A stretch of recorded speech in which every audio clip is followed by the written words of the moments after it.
আসসালামু আলাইকুম ভিউয়ার্স, সোনিয়ার সেলাই ঘরে আপনাদের সবাইকে সাদর আমন্ত্রণ। দেখুন, আজ আমি এক কালারের কাপড় নিয়েছি, সাধারণ একটা পায়জামা কাটিং এবং সেলাই করে দেখাবো। আমি কলি সহ পায়জামাটা কাটিং করব, খুবই সহজে। নতুন বন্ধুরা যারা আছেন, খুবই সহজ নিয়মেই আমি কাটিং এবং সেলাইটা করব। একবার দেখলে আপনাদেরও শিখতে অসুবিধা হবে না। দেখুন, আমি কাপড়টাকে প্রথমে এখানে 2.5 গজ কাপড় নিয়েছি, কাপড়টাকে খুলে নিয়েছি। আমি কোমরের যে কোমরের পাটটা প্রথমে কাটিং করে নিব। আমি কোমরের পাটটা রাখবো 6 ইঞ্চি। আমি সেলাই মার্জিন 2 ইঞ্চি রাখবো রাবার ঘাটের জন্য, 1/2 ইঞ্চি সেলাইয়ের জন্য। মোট আমি 8.5 ইঞ্চিতে মার্ক করে নিব। 2 ইঞ্চি রাবার ঘাটের জন্য যাবে, আর 6.5 ইঞ্চি আমি সেলাই মার্জিন সহ 6.5 ইঞ্চি নিব। টোটালে 8.5 ইঞ্চি নিয়ে আমি এটা কাটিং করে দিব। আমার টিকবে 6 ইঞ্চি।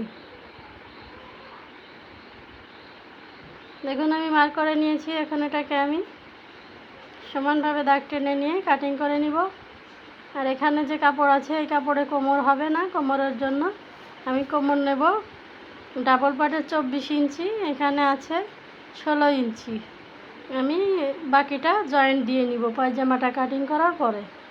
যে এক্সট্রা কাপড় থাকবে সেটা দিয়ে আমি কাটিং করে নিব। দেখুন, এখন আমি কোমরের পাটটা কাটিং করে নিচ্ছি। এখন বাকি কাপড়টা আমি দোভাজ করে নিয়ে নিচের পাটের জন্য কাটিং করে নিব। দেখুন, নিচের পাটটা নিব আমি 33 ইঞ্চি। আমি 39 ইঞ্চি লম্বা নিব। আমি 33 ইঞ্চি নিব। উপরে 1/2 ইঞ্চি সেলাইয়ের জন্য যাবে, নিচে 2 ইঞ্চি সেলাইয়ের জন্য যাবে। মোট 2.5 ইঞ্চি সেলাই রেখে আমি 35.5 ইঞ্চিতে সেলাই সহ কাপড়টা কাটিং করে নিব নিচের পাটটা। আর উপরের পাটে থাকবে আমার 6 ইঞ্চি, নিচের পাটে থাকবে 33 ইঞ্চি। মোট 39 ইঞ্চি লম্বা থাকবে। এখন দেখুন, আমি মুহুরিটা নিব 7 ইঞ্চি। আমি সেলাই মার্জিনের জন্য এক্সট্রা নিব 1 ইঞ্চি। মোট 8 ইঞ্চিতে আমি দাগ টেনে নিব। আর আমি হাইয়ের জন্য নিব 39, 38 থেকে 42 বডি পর্যন্ত হাই নিতে হবে 15 ইঞ্চি। আমি উপরে 6 ইঞ্চি বাদ দিয়ে 6 ইঞ্চি সহ আমি 15.5 ইঞ্চিতে দাগটা টেনে নিব। তাহলে উপরের 6 ইঞ্চি সহ 15.5 ইঞ্চিতে দাগ টেনে নেব। আর সেলাই মার্জিনে যাবে 1/2 ইঞ্চি। আর এভাবে আমি 1 ইঞ্চি কাপড় নিয়ে এভাবে একটু রাউন্ড করে দিব। রাউন্ড করে দিলে হাইটা কখনো হাঁটতে গেলে বাঁধবে না, পায়জামাটা পরতে খুবই সুবিধা হবে। দেখুন, এখানে আমি 1 ইঞ্চি কাপড় নিয়ে রাউন্ড করে দিয়েছি।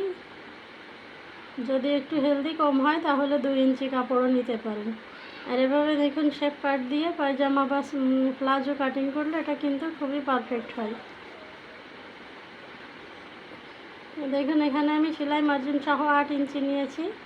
আমি প্রথমে অরিজিনালটা একটু দাগ দিয়ে নিব, তারপরে সেলাই মার্জিনের 8 ইঞ্চিতে একটা দাগ দিয়ে নেব। পায়জামাটা আমি একটু লুজ রাখবো, অতটাও টাইট করব না, ফিটিং করব না। এখন দেখুন, একটু কাপড় এক্সট্রা নিয়ে এভাবে যদি আড়াআড়ি করে একটু কানি রেখে কেটে দেওয়া যায়, তাহলে পরবর্তীতে সেলাই করার সময় কাপড়টা কিন্তু ছোট পড়বে না। দেখুন, কানিটা যদি এভাবে উল্টে দেওয়া হয় একদম সমান সমান হয়ে গিয়েছে। আর যদি সোজাভাবে কেটে দেওয়া হয় তাহলে কিন্তু এখানে যে কাপড়টা কম পড়বে। এখন দেখুন, আমি হাইটা কাটিং করে দিব। নিচের পাটে আমি নিয়েছি 9.5 ইঞ্চি হাইয়ের জন্য, আর উপরের পাটে 6 ইঞ্চি আছে। টোটালে আমার সেলাই যাওয়ার পরে 15 ইঞ্চি হাই থাকবে। দেখুন, আমার নিচের পাটটাও কাটিং কমপ্লিট হয়ে গিয়েছে। এখন এক্সট্রা যে কাপড়টা আছে সাইডের, এই কাপড়টা দিয়ে আমি সালোয়ারের ভিতরে যে কাপড়টা আছে ওটা দিয়ে আমি কোমরের পট্টিটা দিয়ে দিব। কোমর পট্টি আমার আছে 16 ইঞ্চি, আমি নিব 24 ইঞ্চি। এখানে 7 ইঞ্চি নিতে হবে এক্সট্রা। আমি 7 ইঞ্চিতে দাগ টেনে কাটিং করে নিচ্ছি।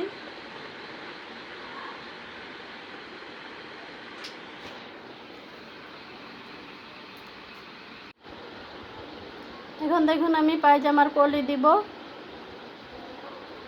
যেহেতু যার জন্য পায়জামাটা বানাচ্ছি সে একটু হেলদি আছে, তার জন্য কলি দিতে হবে। তো আমি কলিটা ডাবল পাটে 2.5 ইঞ্চি করে নিয়েছি, মোট 5 ইঞ্চি। আমার 1 ইঞ্চি সেলাই মার্জিনে যাবে, 4 ইঞ্চি থাকবে কলিটা ভিতরে।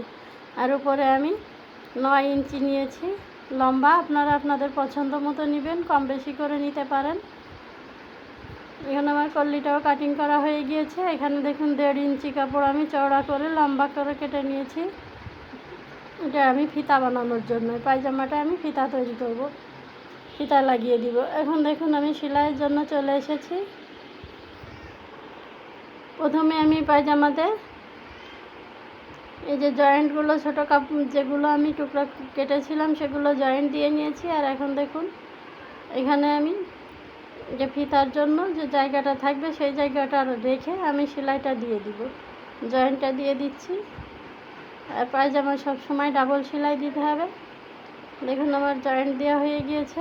এখন আমি কাপড়টাকে সিধা পিঠে এনে এখানে যে ফিতা লাগাতে হবে সেই ফিতার ঘাটটা রেখে দুই পাশে কাপড়টা মুড়িয়ে দিয়ে সেলাই করে দিতে হবে।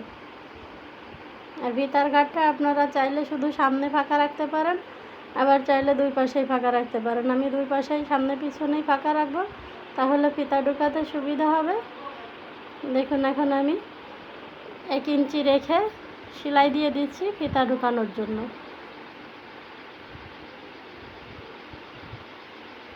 দেখুন এখানে একটু ব্যাক স্টিচ দিতে হবে যাতে পরবর্তীতে সেলাইগুলো খুলে না যায়। আমার উপরের পার্টটা সেলাই কমপ্লিট হয়ে গিয়েছে। এখন আমি এই যে নিচের পার্টটাতে কলিগুলো লাগিয়ে দিব, দুই পায়ে 2টা কলি লাগিয়ে দিব দুই পাশে।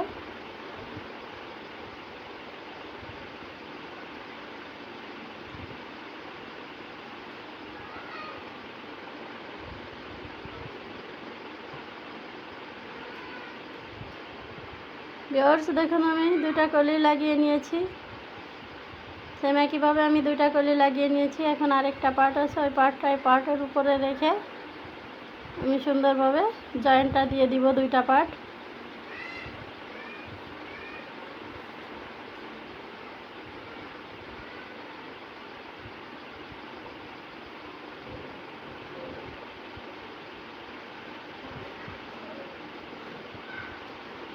জয়েন্টটা দেওয়ার সময় কোমরের দিক থেকে জয়েন্টটা ধরতে হবে। কোমরের দিকে সমান হলে, নিচে যদি একটু সমান নাও হয় তাহলে সেটা কেটে সমান করে নেওয়া যাবে। দেখুন আমার 2টা কলি লাগানো কমপ্লিট হয়ে গিয়েছে। এখন আমি পায়জামাটার উপরের পার্টের ভিতর নিচের পার্টটা ঢুকিয়ে দিয়ে আমি কুচিগুলো দিয়ে দিব। আর আমি 4 কোণায় 4টা চিহ্ন দিয়ে রেখেছি যাতে কোনো দিকে কুচি কম বেশি না হয়। ওই কুচিগুলো অনেকে নিচের পাটটাতে আগে দিয়ে নেয়, আমি একবারই দিয়ে নিব। কোমরের পাটের উপর কুচির পাটটা বসিয়ে আমি একবারই লাগিয়ে দিব, তাহলে কোনো দিক দিয়ে কুচি কম বেশি হবে না। দেখুন একদম সেম, একটা জয়েন্টের সাথে আর একটা জয়েন্ট মিলে যাবে, তাহলে পায়জামাটা ঘোর হবে না, হাঁটতে গেলে বেঁধে যাবে না। 4 কোণায় সুন্দর করে 4টে চিহ্ন দিয়ে নিলে কুচিগুলো সব দিকেই সমান পড়বে। দেখুন আমার পায়জামার কুচিগুলো দেওয়া কমপ্লিট হয়ে গিয়েছে। এখন আমি আরেকটা সেলাই দিয়ে নিব, ডাবল সেলাই দিতে হবে পায়জামায়।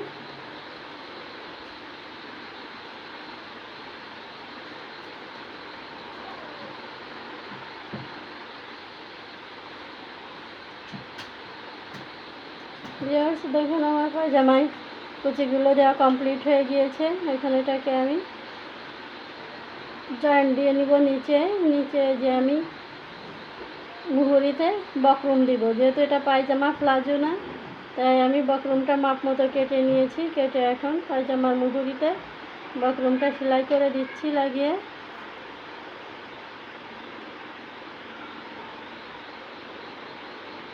এটা কিন্তু একটু সাবধানে লাগাতে হবে যাতে কোনো পাশে কম বেশি না হয়ে যায়, তাহলে পায়জামাটা কিন্তু মিলবে না কম বেশি হয়ে গেলে। দেখুন একটা সেলাই কমপ্লিট হয়ে গিয়েছে। এভাবে আমি পায়জামার নিচে যতগুলো সেলাই লাগে সবগুলো সেলাই দিয়ে নেব।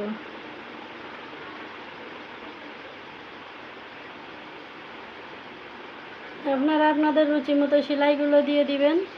কেউ ঘন সেলাই পছন্দ করে, কেউ পাতলা সেলাই পছন্দ করে। আমি সেলাইগুলো মোটামুটিভাবে দিয়ে নিয়েছি।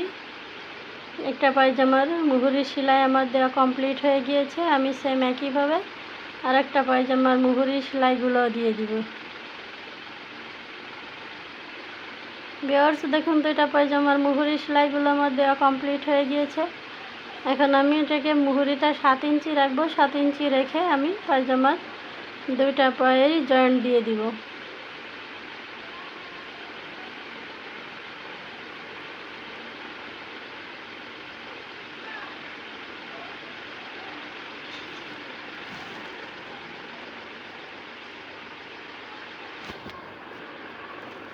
তো বন্ধুরা, যারা আমার ভিডিওটি নতুন দেখছেন প্লিজ একটা সাবস্ক্রাইব করে দিবেন। আর আমি যেভাবে দেখিয়ে দিয়েছি এভাবে যদি নতুন বন্ধুরা তৈরি করেন তাহলে দেখবেন খুবই সহজেই এবং সুন্দরভাবে পায়জামাটি তৈরি করে নিতে পারবেন। দেখুন আমার পায়জামার সেলাই কমপ্লিট করে নেওয়া হয়ে গিয়েছে।